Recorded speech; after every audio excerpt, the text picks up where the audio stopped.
Welcome back to official Akhtar Rahman sir YouTube channel. दोस्तों एक नए वीडियो में आपका फिर से बहुत बहुत वेलकम है।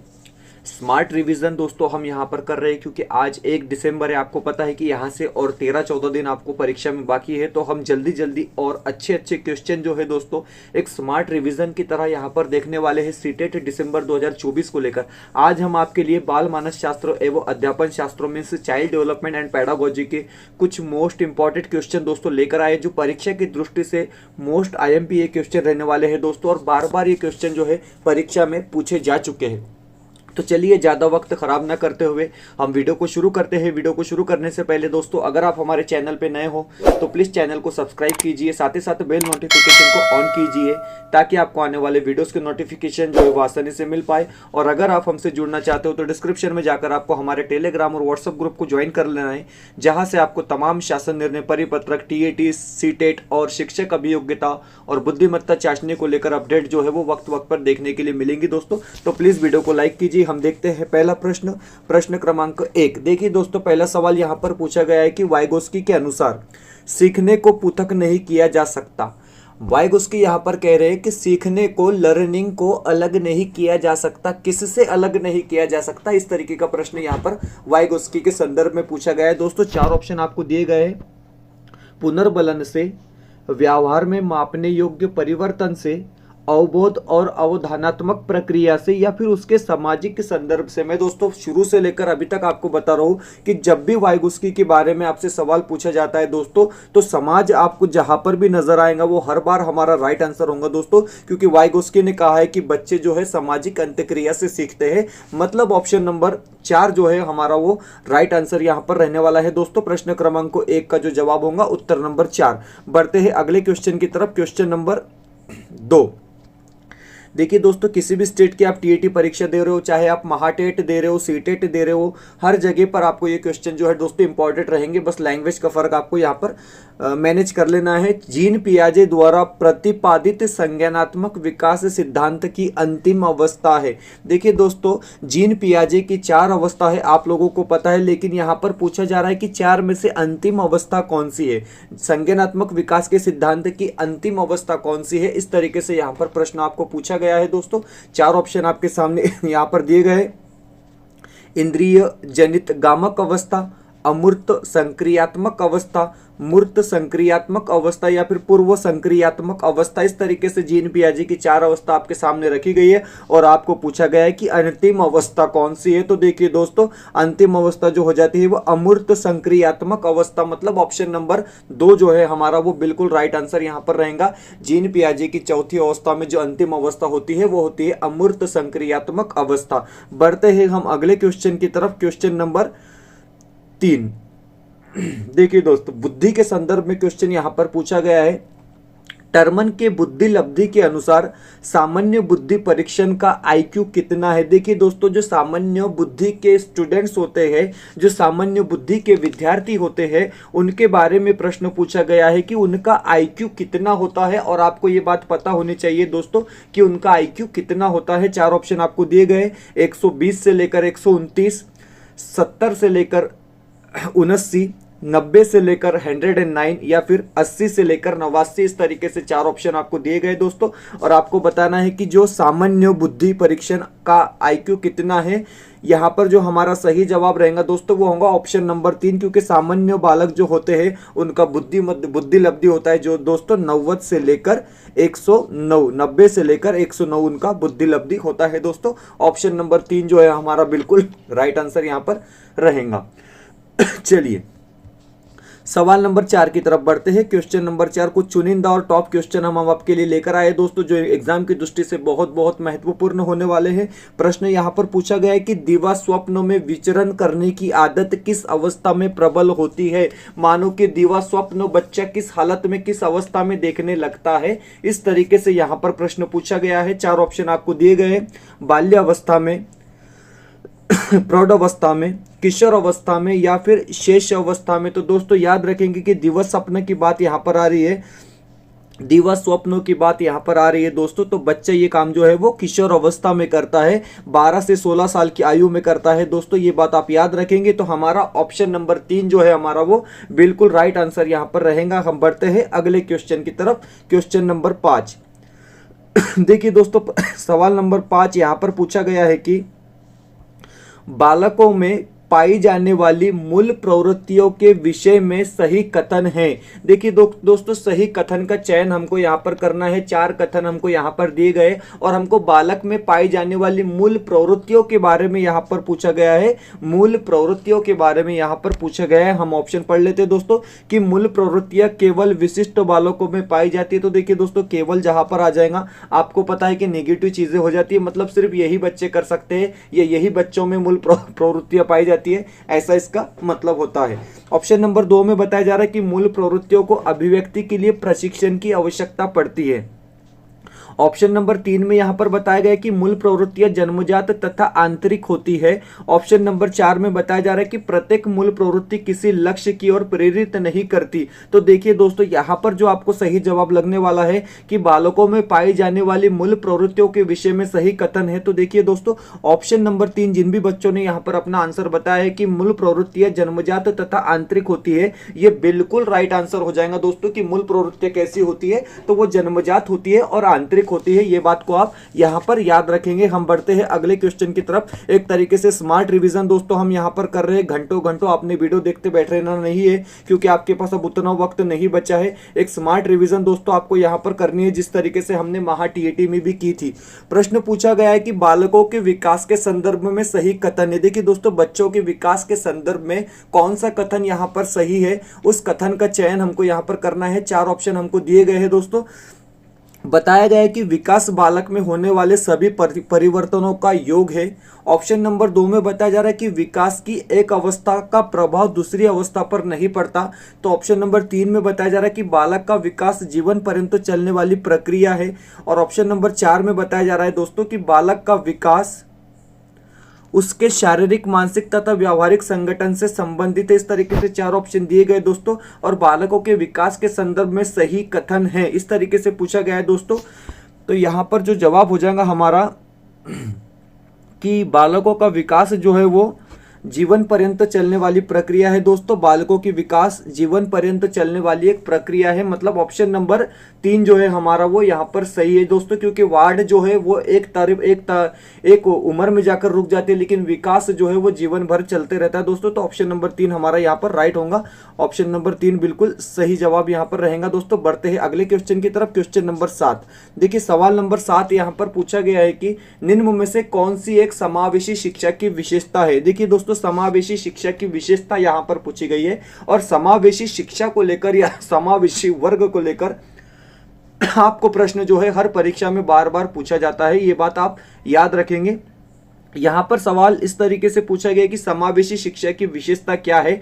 तो कक्षा में विभिन्नता का सम्मान करना, शिक्षक के इनपुट को प्रोत्साहित करता है, खेलों का विशेष आयोजन करता है, या फिर विशेष समूहों से अध्यापकों को शामिल करता है। इस तरीके से 4 ऑप्शन दिए गए दोस्तों। समावेशी शिक्षा का मतलब ही मालूम है कि आपका सबका समावेशन जहां होता है, मतलब ऑप्शन नंबर 1 कक्षा में विभिन्नता का सम्मान करना। ऑप्शन नंबर 1 जो है हमारा वो बिल्कुल राइट आंसर यहां पर रहेगा। हम बढ़ते हैं अगले क्वेश्चन की तरफ, क्वेश्चन नंबर 9। देखिए प्रश्न क्रमांक 9 यहां पर पूछा गया है कि जिस तरीके से क्वेश्चन नंबर 9 आप देख रहे हैं, प्राथमिक विद्यालय में बालकों को गत्यात्मक कौशल्य ज्ञात करने में सहायक नहीं होता। सवाल को आप ठीक से पढ़ लेंगे दोस्तों, प्रश्न को आप ठीक से पढ़ लेंगे। और पूछा गया है कि प्राथमिक विद्यालय में बालकों के गत्यात्मक कौशल्य ज्ञात करने में सहायक नहीं होता। क्या सहायक नहीं होता, ये चीजें हमको यहां पर देखनी है दोस्तों। तो अभ्यास जो है वो पूरी तरीके से प्राथमिक विद्यालय में बालकों के गत्यात्मक कौशल्य ज्ञात करने में सहायक होता है। हस्तलेखन भी सहायक होता है दोस्तों, अधिक प्रक्रिया भी सहायक होती है, लेकिन अवंचित विश्राम जो है वो सहायक नहीं होता है। मतलब सीधे हमारा जो जवाब हो जाएगा यहाँ पर ऑप्शन नंबर 4 हमारा राइट आंसर यहाँ पर रहेगा। हम बढ़ते हैं अगले क्वेश्चन की तरफ, क्वेश्चन नंबर 10।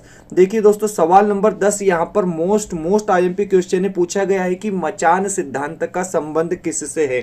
दोस्तों शायद ही आपने इसके बारे में अभी तक पढ़ा हो, और जिन बच्चों ने इसके बारे में पढ़ा हो तो उनके लिए बहुत अच्छी बात है, लेकिन यहाँ पर पूछा गया है कि मचान सिद्धांत का संबंध किससे है।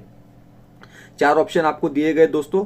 सीखने में वयस्कों से सहायता प्राप्त करना, पिछले अधिगम को दोहराना, मापन की प्रक्रिया तेज करना, या फिर बच्चों को स्थिर वातावरण प्रदान करना। तो मचान शब्द आप यहाँ पर अपने दिमाग में रख लेंगे दोस्तों कि मचान सिद्धांत का संबंध किससे है। तो ऑप्शन नंबर 1 जो है उसका सही आंसर रहेगा कि सीखने में वयस्कों से सहायता प्राप्त करना, मतलब सीखने में अपने बड़ों से सहायता प्राप्त करना ही मचान सिद्धांत होता है। ये बात को आप याद रखेंगे। वीडियो बेहतर लग रही है तो दोस्तों प्लीज वीडियो को लाइक कर लेंगे। चैनल पर अगर आप हमारे नए हो तो प्लीज चैनल को सब्सक्राइब कीजिए।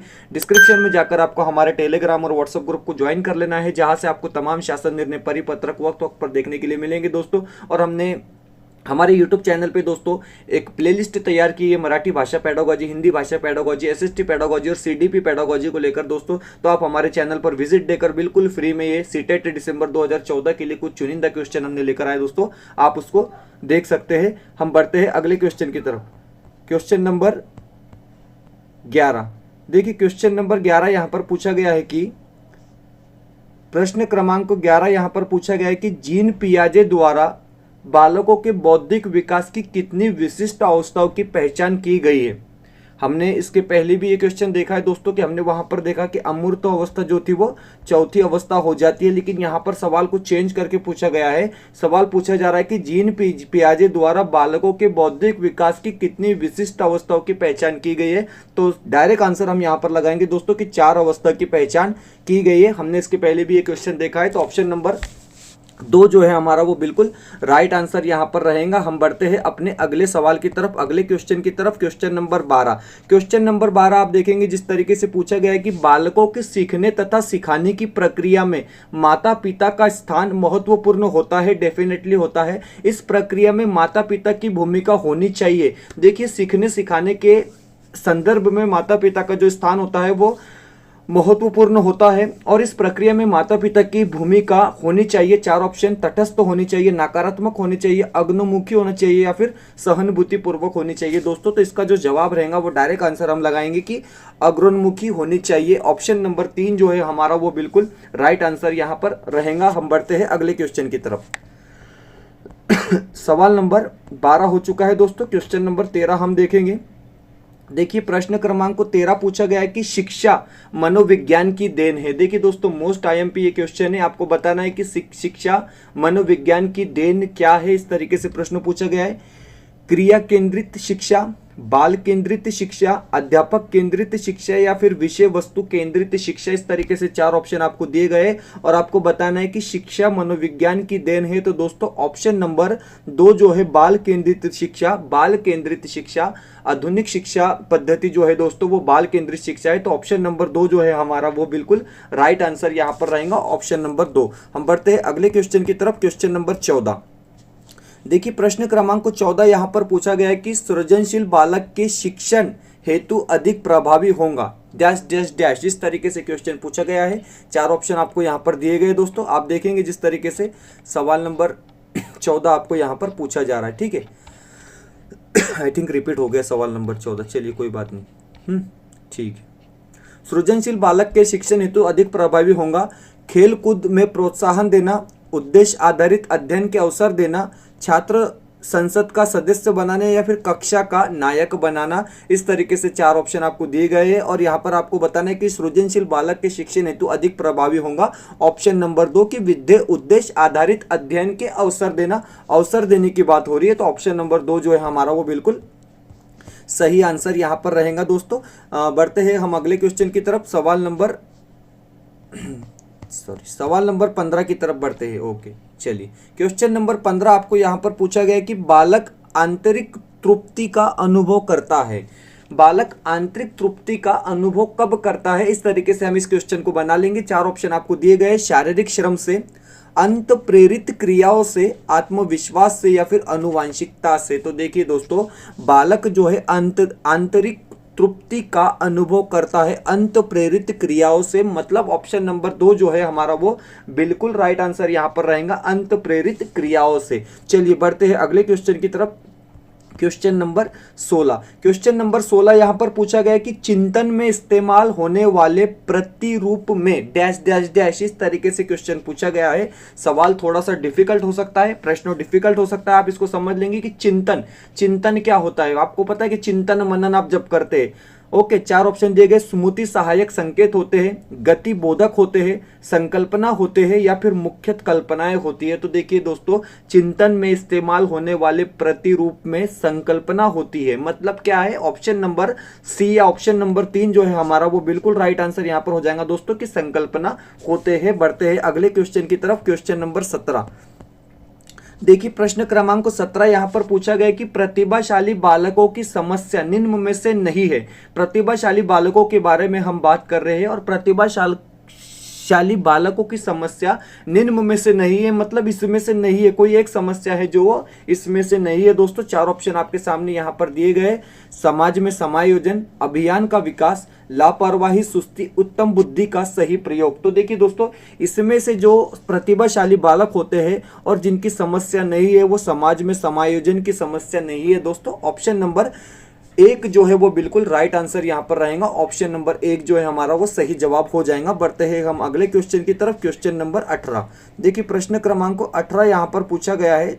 ओके, प्रश्न क्रमांक 18 पूछा जा रहा है कि सृजनात्मक शिक्षार्थियों की शिक्षण व्यवस्था हेतु शिक्षक को चाहिए कि वह, इस तरीके से क्वेश्चन पूछा गया है। 4 ऑप्शन दिए गए। रचनात्मक आलोचना की क्षमता विकसित करे, वस्तुएं एवं विचारों का जोड़ तोड़ करे, विवादात्मक प्रश्न पूछे, या फिर शिक्षार्थियों में आत्म अभिव्यक्ति की आदत ना डाले।